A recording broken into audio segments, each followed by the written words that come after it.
sargentones, tenientes y tal, que tienen categoría de ministros y que andan por allí, jamás asistieron ni siquiera a una reunión política. Eso era lo que le cargaban la maleta a Chávez para arriba y para abajo y le servían de espaldero. Eso jamás tuvieron ningún tipo de participación en todo el proceso de lucha por la candidatura de Chávez y del ascenso de Chávez al poder. Ninguna participación. Y mucho menos le van a tener en una Asamblea Nacional Constituyente presidida por mí. En esa Asamblea Constituyente había mucha presión para que las cosas se hicieran a la machimberra, arrasar con los poderes de una vez, porque decían que tenía poderes supraconstitucionales y que en nombre de esos poderes constitucionales había que arrasar con todo, por el pueblo, la Constitución. Ahora, esa Constitución que votó la mayoría del pueblo venezolano consagraba la separación de poderes, consagraba la libertad de expresión, consagraba la existencia de la propiedad privada. Todo eso está en la Constitución. Y todo eso se quiso reformar y se fue a elecciones. Y el pueblo venezolano rechazó esa reforma. Y luego han venido siendo aprobadas o bien por leyes especiales o por leyes aprobadas por la Asamblea Nacional. Es decir, leyes secundarias han ido matizando, quebrando, contradiciendo la ley originaria de Venezuela, que es la Constitución de la República. Y esa es la situación 10 años después, ¿no? Mira, Leopoldo, esta historia de esta época oscura del país, esta negra pesadilla que estamos padeciendo, se escribirá algún día. Tendrá que escribirse algún día. Y se hablará de la Constitución, de esta Constitución y lo que ha ocurrido con ella. Porque, modestia aparte, yo no soy el único padre de la criatura. Yo formé parte como presidente y participé activamente en su elaboración. Y traté que muchas de las ideas con las que yo he soñado estuvieran presentes en esa Constitución, como es el caso de los derechos humanos, que en esa Constitución están verdaderamente hermoseados y respaldados y afianzados grandemente los derechos ciudadanos, las garantías ciudadanas. A tal punto las garantías ciudadanas están garantizadas allí que ni siquiera en un estado de excepción se puede suspender, por ejemplo, la garantía de la libertad de expresión del pensamiento, que es la más vapuleada, la más golpeada y la más negada en este momento. Ahora, lo que ha ocurrido con la Constitución es algo inaudito, eso no tiene nombre.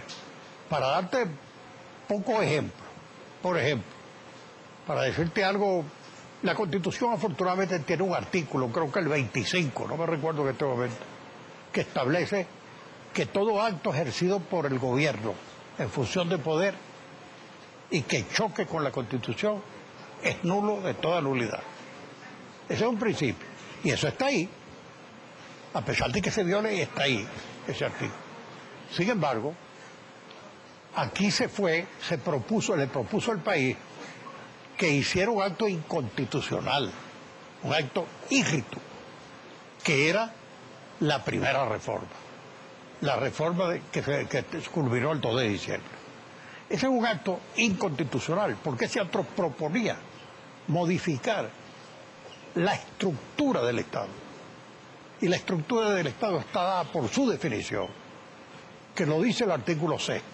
En el artículo 6 se establece que la Constitución de la República es y será para siempre democrática, alternativa, descentralizada, federalista, en fin, esa definición que da la Asamblea Constituyente, y alternativa, otro postulado del artículo 6.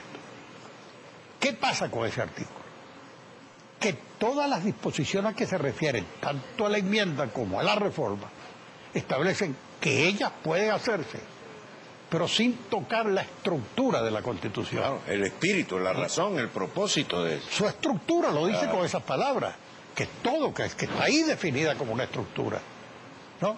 Se puede hacer de tal manera que cuando él propone el que nosotros modifiquemos la Constitución para él reelegirse y para cambiarle y el mamarracho eso que él llama socialismo del siglo XXI, que lo quiero meter disparatadamente. ¿Por qué es un mamarracho eso? Después hablamos de eso, porque ese es otro capítulo de la historia del país. Bueno, cuando él plantea esas cosas, pues cuando se plantea esa reforma, es una reforma, es un acto írrito a que nos obligó él a ir. Es como un edificio que tú tienes lleno de... Es un edificio. Y tú dices, yo voy a reformar el edificio. Por reformar el edificio vas a cambiar un cuarto para otro, la cocina la pones allá, las paredes la quitas y tal. Pero tú no le puedes quitar a ese edificio las pilares y las vigas que la sostienen porque se te cae el edificio. Esa es la estructura del edificio. Estos postulados son la estructura de la Constitución, que no la puedes hacer, no la puedes hacer por la reforma. Ahora, él buscó esa cosa esa mafia de rábulas que rodean al presidente y lo asesoran jurídicamente, que por cierto ahora no los llaman rábulas sino espinitos. Sí. Pero no se refiere, no se refiere al espinito que en la sabana florea, porque estos espinitos solo florean en los estercoleros de la política. Son los que están manejando precisamente al presidente en materia jurídica y lo han conducido, él no sabe a qué precipicio lo están conduciendo, porque hoy es muy fácil verlo, pero si él tuviera un poco de visión hacia adelante, se daría cuenta que el futuro que lo espera es bastante triste para él. Profesor, el presidente de la República es manejable, y era la impresión que no. Bueno, el presidente de la República es manejable porque los hombres que tienen un Dios dentro del cuerpo, que la vanidad les sale por los ojos, los vivos que los rodean, todos esos miserables que viven de eso, lo aúpan de tal manera y hacen de su vanidad una batalla de combate, y a través de la adulación, del servilismo y del rastrerismo, bueno, lo conducen y de golpe lo inducen a hacer cosas que él no debiera hacer. Bien. A pesar de que eres un hombre inteligente. Muy inteligente. Sí, señor. Y con percepción política. Sí, señor, pero tiene rato pifiando en política. Pero todavía le queda algo en la bola. Bueno, no sé hasta cuándo. Bien, son las 7:15. Vamos a seguir con don Luis Michelena, el mamarracho del socialismo del siglo XXI. ¿Qué quiso decir con eso? ¿Qué significa para los venezolanos los 10 años de la Constitución mañana? Lo de Honduras afectará al presidente de la República. Fue su pequeño Waterloo. Cuarto, ¿por qué Luis Michelena se fue y José Vicente se quedó?